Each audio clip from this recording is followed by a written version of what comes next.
Herkese merhabalar arkadaşlar. Dün manganın özetini paylaşmıştık ama bugün manganın İngilizcesi çıkınca tabii Türkçesi de 1-2 saat içerisinde çıkar. Bilgilendirmek amaçlayan bir video.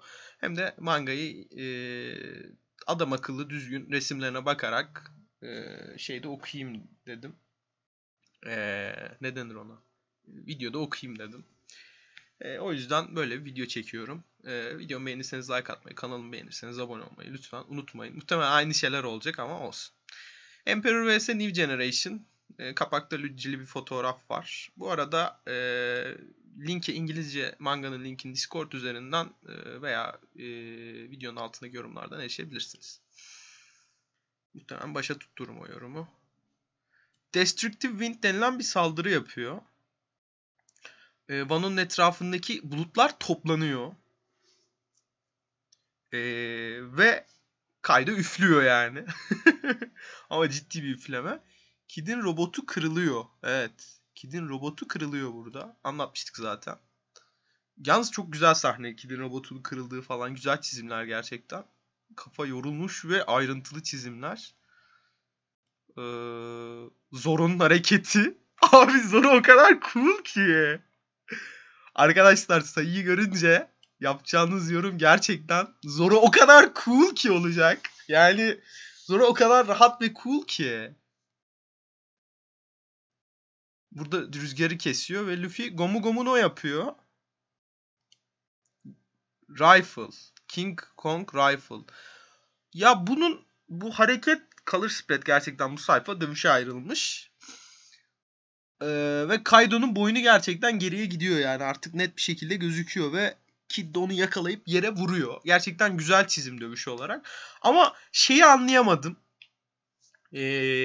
Hani yeni bir saldırı deniyordu ya hani bu muydu? Bunun için mi deniyordu hatırlamıyorum ama bu saldırının yeniliği yani normal yumruk atıyor gibi duruyor ama belki Ryu haki kullandığı için Kaido eğiliyor yani. Bayağı eğiliyor yani. Yuffie'nin önünde böyle oluyor. Slam yapıyor bunun üstüne. Gerçekten dediğim gibi yere çarpma hareketi olduğunu düşünmüştüm ve yere çarpma hareketi gerçekten. Kaido çok hasar almış gibi durmuyor ama hafif böyle bir ciddiye alma, sinirlenme gibi hali var gibi. Low'un bir Dragon'un kalbini daha önce görmedim, nerede olduğunu bilmiyorum ama buradadır herhalde dediği ve Gamma Knife kullandığı yerdeyim. Kaido tepki veriyor.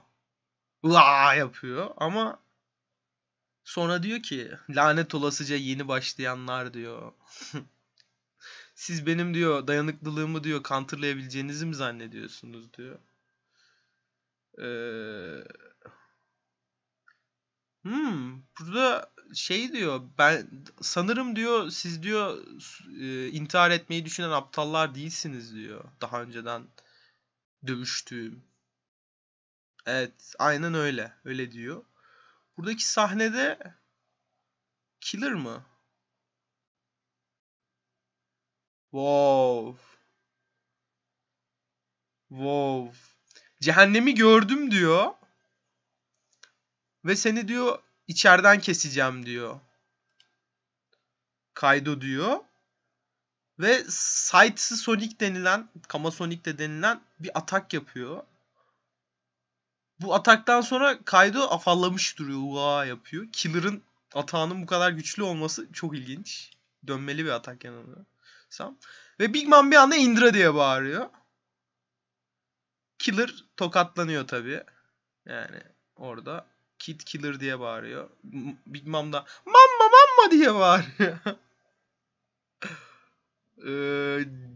Cennetten kimse kaçamaz diyor Big Mom. Yani ilginç. Heavens göklerden ya da artık bilemiyorum. This bras bu bebeler diyor benim diyor zannettiğimden daha sıkı çıktılar diyor Kaido.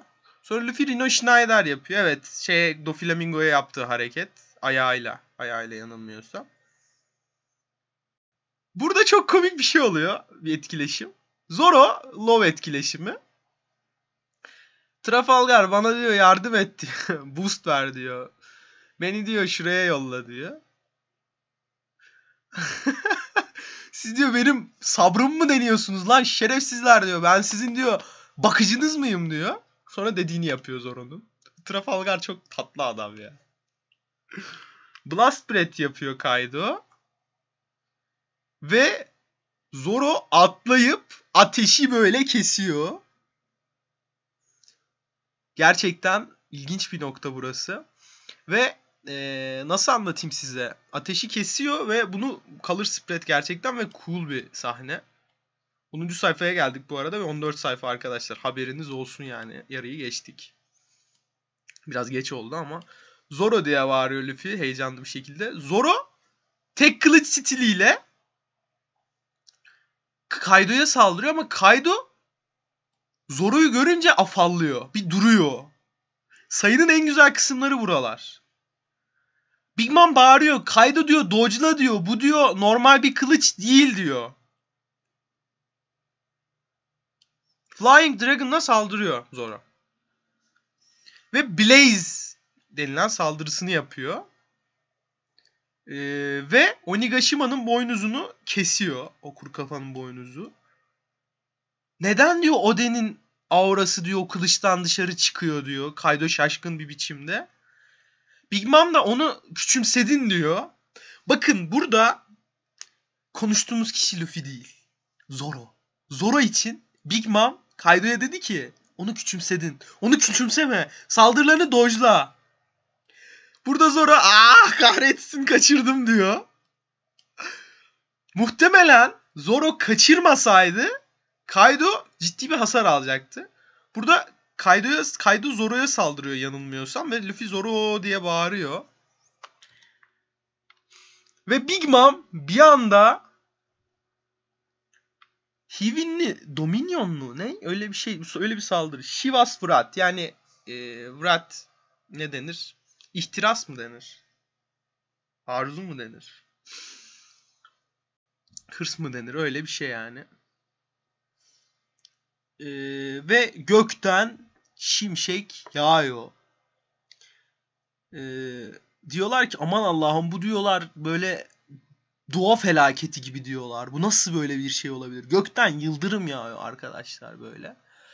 Ve yıldırımlarda da denildiği gibi ruh var anladığım kadarıyla. Sonra herkes işte kaçışıyor falan dojluyor vesaire. Luffy olduğu yerde duruyor. Big Mom şok. Big Mom diyor ki lan diyor Mugiwara diyor. Sen diyor niye diyor yıldırım tarafından yakılmadın diyor çarpılmadın diyor. Luffy de diyor ki çünkü ben diyor lastikiyim diyor.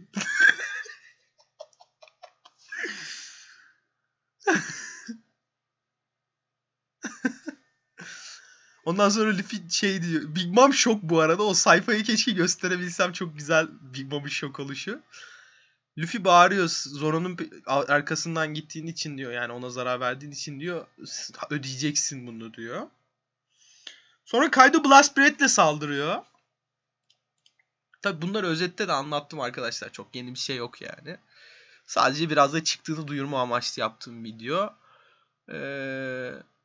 Luffy bunu da şey yapıyor. Dojluyor.